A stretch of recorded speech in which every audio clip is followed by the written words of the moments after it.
गुना शहर में सोमवार और मंगलवार को हुई भारी बारिश के चलते आई तबाही से लोग अभी भी उभर नहीं पाए हैं।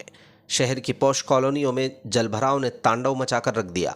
लोगों के घरों में खाने के लिए अन्न नहीं बचा, बिस्तर गीले हो चुके हैं। इस परेशानी से जूझ रहे new city colony, VIP colony और पीताम्बरा विहार कॉलोनी सहित आसपास के नागरिकों ने गुरुवार को नानाखेड़ी रोड पर चक्का जाम कर दिया। लोगों में आक्रोश इतना ज़्यादा था कि उन्होंने गुना सांसद, जिला प्रशासन और नगर पालिका अध्यक्ष के खिलाफ नारेबाजी की। समझाइश देने पहुंचे अपर कलेक्टर, एसडीएम, तहसीलदार से भी नागरिकों की तीखी बहस हुई। इतना ही नहीं, चक्का जाम के बीच सड़क से निकलने वाले राहगीरों से भी कॉलोनी वासी भिड़ते नजर आए। चक्का जाम करने वाले नागरिकों का कहना था कि जिला प्रशासन ने Nanakhedi, new city colony, Dalvi Nagar, Pitambara colony, Sisodia colony के नागरिकों को बिना सूचना दिए गोपालपुरा तालाब से पानी छोड़ा। इसके बाद इन क्षेत्रों में बाढ़ के हालात बने। ज़्यादातर घरों की एक मंजिल पानी डूब गई, जिससे लोगों में हाहाकार मचा। इसके बाद जिला प्रशासन लोगों की परेशानी देखने, हालात का जायज़ा लेने नहीं पहुंचा, जबकि बुधवार को भी बड़ी संख्या में स्थानीय लोगों ने चक्का जाम किया था। तब भी सुनवाई हुई तो सभी कॉलोनी के लोग एकत्रित हुए और गुरुवार को भी जाम लगाया। लोग जमकर नारेबाजी कर रहे थे और कलेक्टर को मौके पर बुलाने की मांग करने लगे। इसकी जानकारी मिलने पर अखिलेश जैन, एसडीएम शिवानी पाठक, तहसीलदार गौरीशंकर बैरवा, कैंटीआई अनूप भार्गव मौके पर पहुंचे और बातचीत शुरू की गई। अधिकारियों ने कॉलोनी वासियों को बताया कि राज्य सरकार की गाइडलाइन के मुताबिक एक सर्वे दल गठित किया गया है। जल्द ही कॉलोनियों का सर्वे किया जाएगा। जिन लोगों को नुकसान हुआ है उन्हें उचित मुआवजा राशि दी जाएगी। हालांकि प्रदर्शन में शामिल कुछ उत्साही युवा उस समय भी नारे लगाते दिखे जब अपर कलेक्टर लोगों को समझाइश दे रहे थे और जिला प्रशासन का पक्ष रख रहे थे। एडीएम ने प्रदर्शन में शामिल कुछ महिलाओं द्वारा सर्वे दल में कॉलोनी के 5 लोगों को शामिल करने का सुझाव भी मान लिया।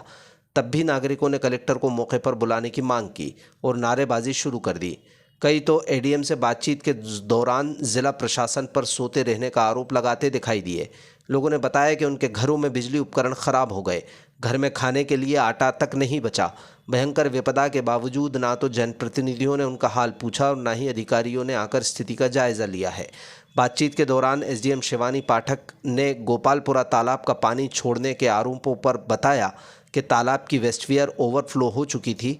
अगर पानी नहीं छोड़ा जाता तो भयंकर तबाही आ जाती, जिसका खमियाजा पूरे शहर को भुगतना पड़ता। कुल मिलाकर चक्का जाम के दौरान काफ़ी देर तक हंगामा हुआ। प्रशासन के अधिकारी आश्वासन देकर गए। लोगों ने आक्रोश के बावजूद जाम खोल दिया, लेकिन सरकार और जिला प्रशासन से अपनी नाराज़गी को बरकरार रखा। उनका कहना है कि सरकार के जनप्रतिनिधि मैदानी स्तर पर आकर काम नहीं कर रहे हैं और जिला प्रशासन भी उदासीन है। जाम इसलिए लगा हुआ है क्योंकि न्यू सिटी के पीछे जो प्रीतम विहार कॉलोनी है उसमें एक मंजिल मकान डूब गया है और न्यू सिटी में भी एक मंजिल मकान डूब गए। इतनी बुरी हालत है लोगों की कि उनके पास सोने को पलंग नहीं बचा है, खाने को रोटी नहीं बची है और जो भी महंगे सामान होते हैं, फ्रिज, टीवी, कूलर, एसी, पूरा फर्नीचर सब कुछ खराब हो गया है, कुछ भी नहीं बचा है। और सबसे बड़ी बात ये, चलो नुकसान हुआ, लेकिन एक आश्वासन देने वाली जो बात होती है, जिसको अपन वोट देते हैं या फिर जो प्रशासन अपने साथ होता है, कोई भी एक बंदा भी किसी की भी मदद करने नहीं आया। आए फोटो खिंचाने आए, वो भी जब पानी पूरा घर से निकल गया उसके बाद आए देखने। ये नहीं है कि आधे पानी में आधी कमर तक चल के आए हो भैया देखने। पानी तो सर के ऊपर था, जब तो कोई आ ही नहीं पाया। कमर तक हो जाता जब ही आ जाते, पर कोई नहीं आया।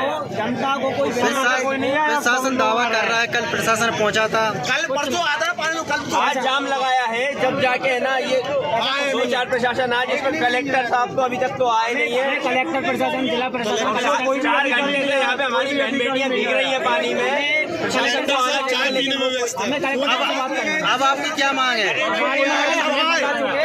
कलेक्टर आएंगे तब हमकी बात को मान। अरे फूले वोट दे देंगे, हमारे घर के फूल चले गए पूरे। आ ही नहीं रहे लेकिन कमल तो कीचड़ में खेलता है, तो हम कमल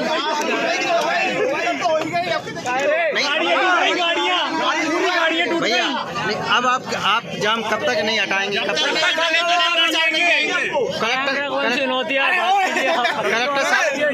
कलेक्टर सबको आना चाहिए इधर। कलेक्टर साहब की मांग। और नेता तो नहीं रहे, वोट ले कैसे आ रहे थे। कलेक्टर साहब आ भी जाएंगे तो आपकी क्या मांग रहेगी? सांसद जी सब बताएंगे सभी भाई। कलेक्टर साहब आएंगे तो अपनी कलेक्टर साहब से यही मांग है कि जिन लोगों का नुकसान हुआ है उनकी भरपाई हो और इस नाले का कुछ हो, नाली का गैलीकरण करवाएं, तालाब पे कुछ कार्रवाई करें, इससे आगे से कोई पानी नहीं आए अपने यहाँ। ये कलेक्टर साहब से यही निवेदन है अपना।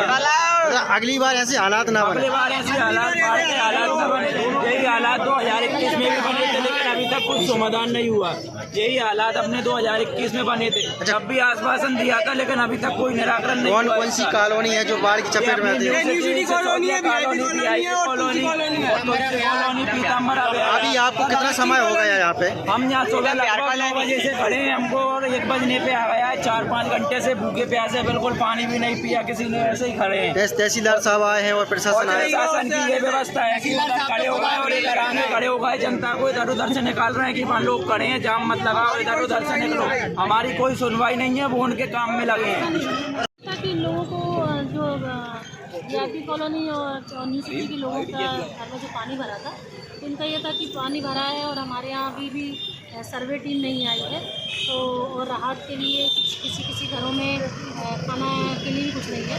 तो उनको ये बताया जा रहा था और लगातार कहा जा रहा था कि आप अपनी मांगों को हमारे पास रखो, लिख के दे दीजिए या हम लोगों से लिख के ले लीजिए कि सर्वे टीम गठित हो गया है रात में और वो 48 घंटे में डोर टू डोर जाकर के सर्वे करेगी। जो सामान नुकसान हुआ है या जो घर गिरे हैं या जो अनाज नुकसान हुआ है, उनका एक टीम सर्वे करके लाएगी और उसके हिसाब से आरबीसी सरकार के तहत राहत। तो अभी चूँकि इनमें कई सारे लोग ग्रुप हो गए थे, तो वो बातों को समझ नहीं पा रहे थे।